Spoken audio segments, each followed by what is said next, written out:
Indian union मुस्लिम league एक secular party है। राहुल गांधी के इस बयान ने बीजेपी को अटैक करने का मौका दिया। गौरव बल्लभ हमारे साथ हैं। सर, इसमें राहुल गांधी ने क्या गलत कहा? सेकुलर पार्टी है। बिल्कुल, इंडियन यूनियन मुस्लिम लीग रजिस्टर्ड एक पॉलिटिकल पार्टी है और इलेक्शन कमीशन में अगर कोई पॉलिटिकल पार्टी रजिस्टर्ड है भारत में तो वो बाय डिफ़ॉल्ट सेकुलर होगी। पर अनफॉर्चुनेटली भारतीय जनता पार्टी का पुराना प्रेम जिन्ना और जिन्ना के मुस्लिम लीग से रहा हुआ है, इसलिए उनको हरदम वही दिखता है। क्योंकि हिंदुस्तान में एक ही ऐसी पॉलिटिकल पार्टी है जिसका नाम है भाजपा, जिसने जिन्ना की मुस्लिम लीग के साथ मिलकर श्यामा प्रसाद मुखर्जी ने बंगाल में सरकार बनाई।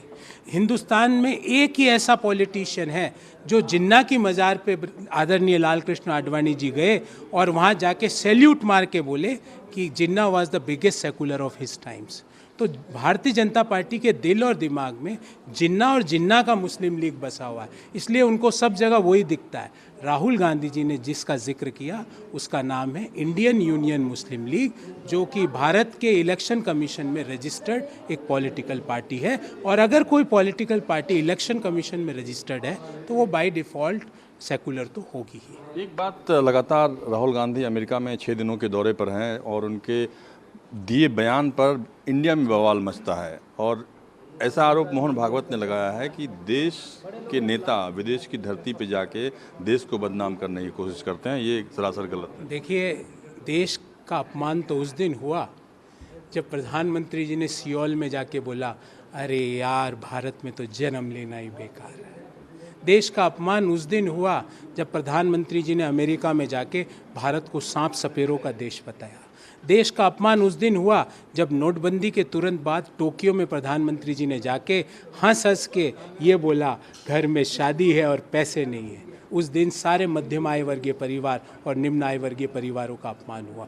देश का अपमान उस दिन भी हुआ जब प्रधानमंत्री जी ऑस्ट्रेलिया में और ऑस्ट्रेलिया के 2 विश्वविद्यालय भारत के 5 राज्यों के छात्रों को बैन कर देते हैं और प्रधानमंत्री जी मौन व्रत धारण किए हुए रहते हैं। प्रधानमंत्री जी, ध्यान रहे, देश का अपमान होए और आपका मान बढ़े, ऐसा हो नहीं सकता। देश का मान बढ़ेगा जब ही देश के प्रधानमंत्री का मान बढ़ेगा। आप इन चारों जो मैंने उदाहरण दिए, इन चारों के लिए देश से पहले माफ़ी मांगिए और मुझे एक भी ऐसा उदाहरण दीजिए जहाँ पे राहुल गांधी जी ने देश के खिलाफ कुछ बोला हो। सरकार और सरकार की नीतियों के खिलाफ बोलना देश के खिलाफ बोलना नहीं होता।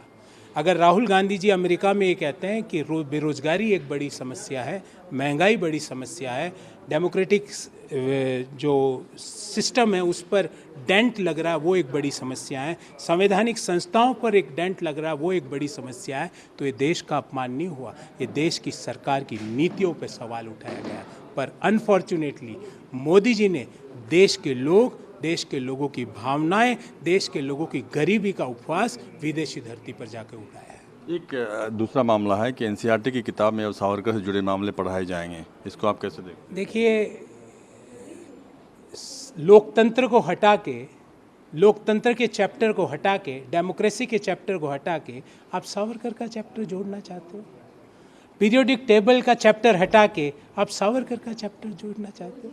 मैं पुनः याद दिलाना चाहूँगा, देश की प्रगति सिर्फ साइंटिफिक टेम्परामेंट, लोकतांत्रिक वैल्यूज से हो सकती है।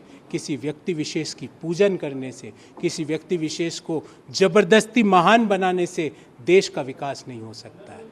आप चाह रहे हो कि सावरकर के चैप्टर डाल डाल के आप उसको महान बना दोगे। महान व्यक्ति अपने व्यक्तित्व से बनता है। 60 रुपये की जिन्होंने अंग्रेजों से पेंशन ली हो वो लोग महान नहीं बन सकते। धन्यवाद। अमित राय के साथ रमन कुमार, दिल्ली, न्यूज़ 24। नमस्कार, मैं हूं मानक गुप्ता। अगर आपको हमारा ये वीडियो पसंद आया हो तो इसे लाइक और शेयर जरूर करें और हाँ, हमें सब्सक्राइब और फॉलो करना ना भूलें ताकि आप देश और दुनिया की कोई खबर मिस ना करें। तो जुड़े रहिए हमारे साथ और देखते रहिए न्यूज़ 24।